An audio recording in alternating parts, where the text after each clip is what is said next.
Salut! Aujourd'hui, je vais vous parler du matériel qu'il faut pour démarrer sur les marchés. Alors, vous pourrez aller voir plusieurs sites sur Internet, hein, vous avez plusieurs sites.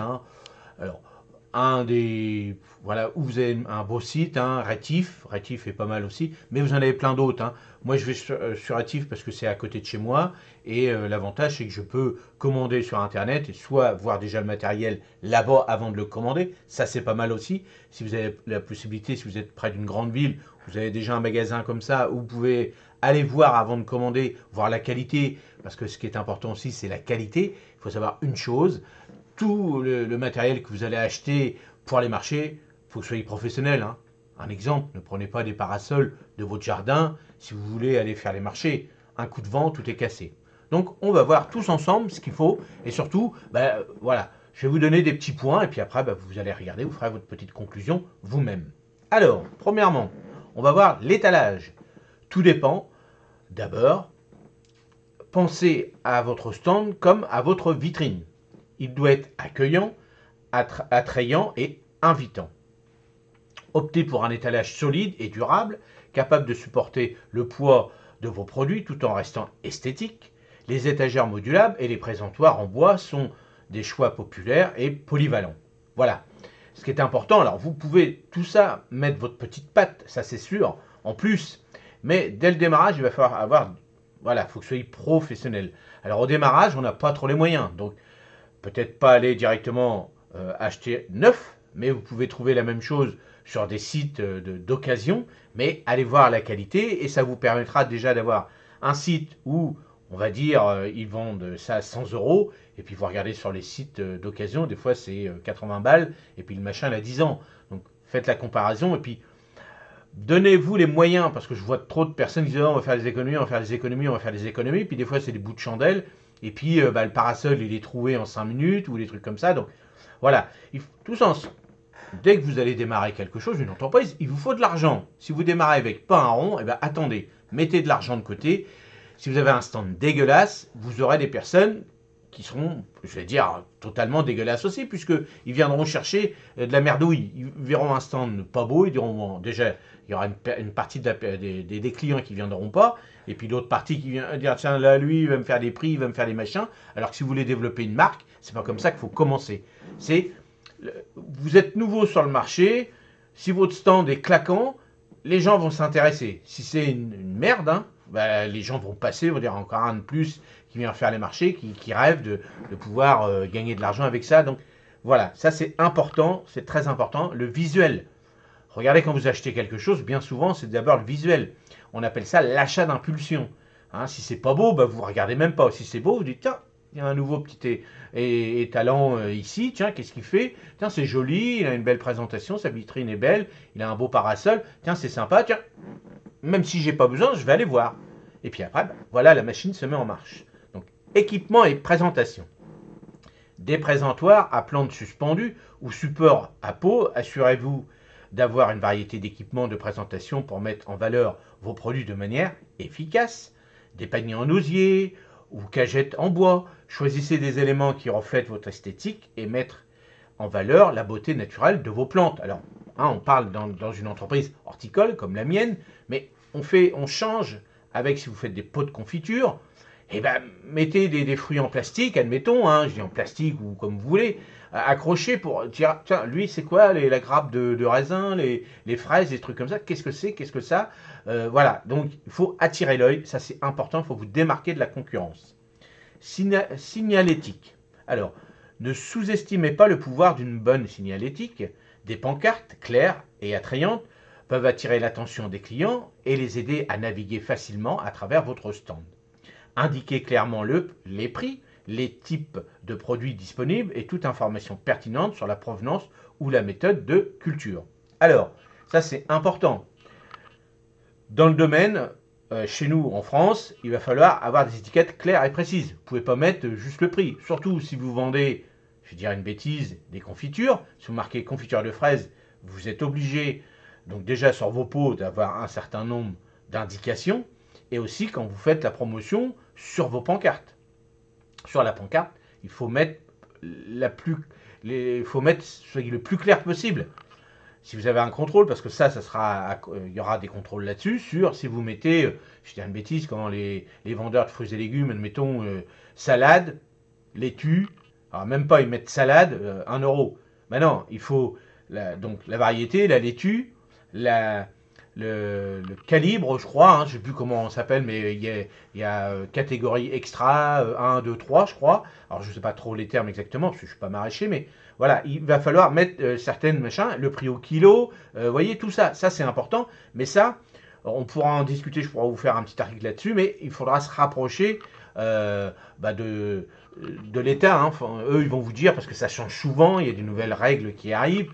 Donc, moi, je vais vous donner les principaux titres, on va dire, et après, il faudra aller se rapprocher. Mais automatiquement, hein, dès lors que, bon, on en parlera aussi, quand vous allez commencer votre entreprise, vous aurez un stage. Donc, ils vous donneront toutes des fiches où vous êtes obligé d'aller, surtout si vous faites des produits alimentaires. Ça, c'est clair et net, hein, vous le voyez bien partout. Vous ne pouvez pas vous lancer comme ça à vendre des produits où les gens en mangent. Il vous faut des normes, il faut des choses. Donc ça, moi, je pourrais vous faire des petites vidéos là-dessus, mais il faudra se rapprocher de tous ces services concernés.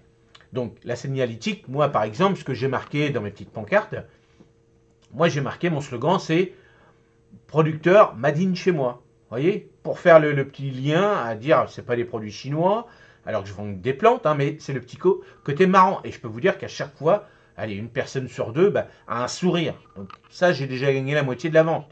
Il regarde, il dit, tiens, le slogan, il est pas mal. Voilà, avec tout ce qu'on parle et tout, lui, il vend des plantes, il est produit, mais pas, ça vient pas de Chine. Bon, donc c'est le petit côté, donc trouver un petit argument, trouver un petit slogan, ça c'est hyper important aussi. Voilà, c'est la signalétique, hein. Si le client cherche le prix, machin, bon, il va s'en aller, surtout sur les marchés. Emballage et sac. Assurez-vous d'avoir une sélection d'emballages et de sacs de différentes tailles pour permettre à vos clients de transporter facilement leur achat. Des sacs en papier recyclé ou sacs réutilisables. Pensez également à l'impact environnemental de vos choix d'emballage. Alors c'est vrai que bon, depuis peu maintenant on n'a plus de plastique, des trucs comme ça, ce qui est pas mal aussi. Bon, donc après, le coût du sac et d'emballage, ça c'est important. Mais après, si vous faites des produits haut de gamme, bon bah partir avec un petit sac avec votre logo, votre nom, votre adresse et tout, bah, c'est une carte de visite. Donc ça c'est un choix. Ça coûte de l'argent, mais après, c'est du marketing, hein, c'est de la pub. Donc automatiquement, c'est important aussi. Le client qui va se balader avec votre sac, où c'est, je vais dire même ma tête dessus, tout le long du marché, les gens vont se retourner, tiens, il a un sac comme ça, et ça vient d'où? En plus, c'est des sacs, on va dire, flashy ou des trucs comme ça. Bon, automatiquement, bon, bah, il y a toujours les personnes, si vous faites une promo, puis qu'il y a 3000 personnes qui se baladent avec un sac jaune fluo partout, les gens vont dire, tiens, qu'est-ce que c'est que ce sac?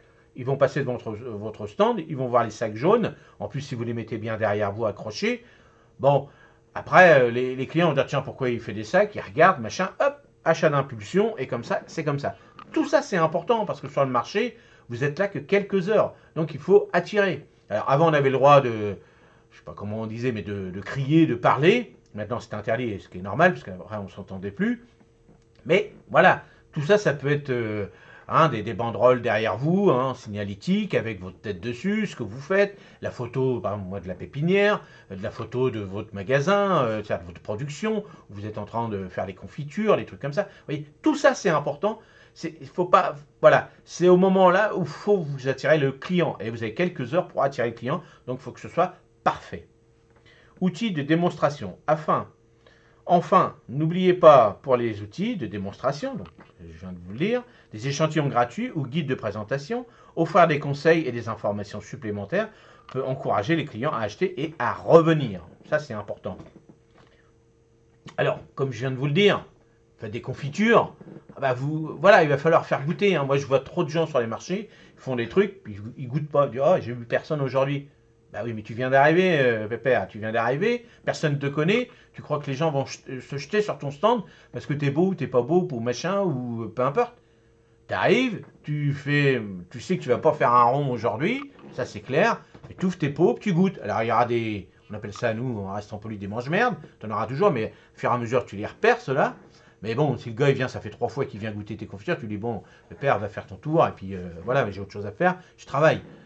Donc là, tu fais goûter. Alors bon, quand c'est de la bouffe, il y a des petits contenants, ça coûte de l'argent, c'est vrai, mais c'est un retour après. C'est un retour, et puis on va tester un petit peu tous les marchés comme ça. Il y a des marchés de campagne, il y a des marchés de ville, et c'est comme ça qu'on va se déterminer, par exemple, je vais dire une bêtise, hein, les pots de confiture à la fraise, ça se vend mieux dans une grande ville, et puis les pêches ou poires ou machin, ça se vend mieux à la campagne. Ça, on le sait, et ben on met plus en évidence ce genre de produit à la campagne, et l'autre produit plus en ville. Donc ça s'apprend à fur et à mesure, mais ça, on écoute les anciens.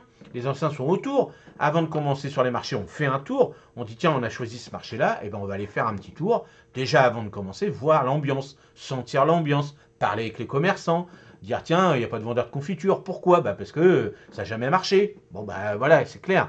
Donc après, on peut le faire une fois ou deux, puis confirmer que ça ne marche pas. À voir. Après, est-ce que ça marchait pas? Parce que les personnes qui venaient là, ils faisaient de la confiture à de grandes surfaces, puis ils les revendaient directement dans des pots comme ça. Ça se voit, hein, on voit tout. Hein. Donc voilà, maintenant c'est comme ça. Il faut, voilà, c'est la meilleure chose, c'est vous. Vous allez sur les marchés, allez vous rendre compte de ce que c'est, et vous allez voir que le monde du marché, c'est très bien, mais il y a beaucoup d'à côté. Donc ça, on le sent. C'est avec l'expérience qu'on fait ce petit truc-là. Donc là, je vais vous dire la conclusion, mais j'ai déjà dit pas mal. En conclusion, le matériel d'étalage est un élément crucial de votre succès sur les marchés.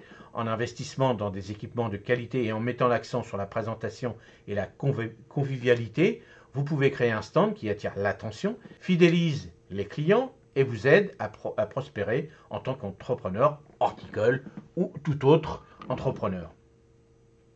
Donc voilà ce que je voulais vous dire. Soit vous achetez de l'occasion, mais vous leur tapez à votre façon, vous remettez vos trucs. Mais bon, un beau parasol. Alors attention aussi hein, sur les marchés par rapport à votre place. Hein. La place, vous avez tant de place. Donc là, je ferai une autre vidéo pour comment s'installer avec les mairies, tout ça. Je vous ferai une autre vidéo là-dessus. Mais attention, avant d'acheter, n'achetez pas tant que vous n'avez pas vos places. Parce qu'au démarrage, peut-être sur ce marché-là que vous voulez faire, vous n'avez pas assez de place pour mettre. Il y a des tentes, par exemple, qui font 3 mètres sur 3 mètres. Vous n'avez que 2 mètres de large. Vous ne pouvez pas mettre les 3 mètres, vous ne pouvez pas empiéter sur les allées. Donc, n'achetez pas avant de savoir où vous allez aller. Ça, c'est important aussi. Et puis, renseignez-vous si vous avez le droit de mettre tel ou tel étalage aussi sur certains marchés. Il y a des étalages que vous avez le droit, d'autres pas. Alors, voilà, c'est les mairies qui décident. Hein. Ne croyez pas que dès lors que vous allez avoir une place sur un marché, c'est votre place. Non, c'est la place de la mairie. Du jour au lendemain, ils peuvent vous virer parce que vous avez fait ci, vous avez fait ça, ou bah il y a un...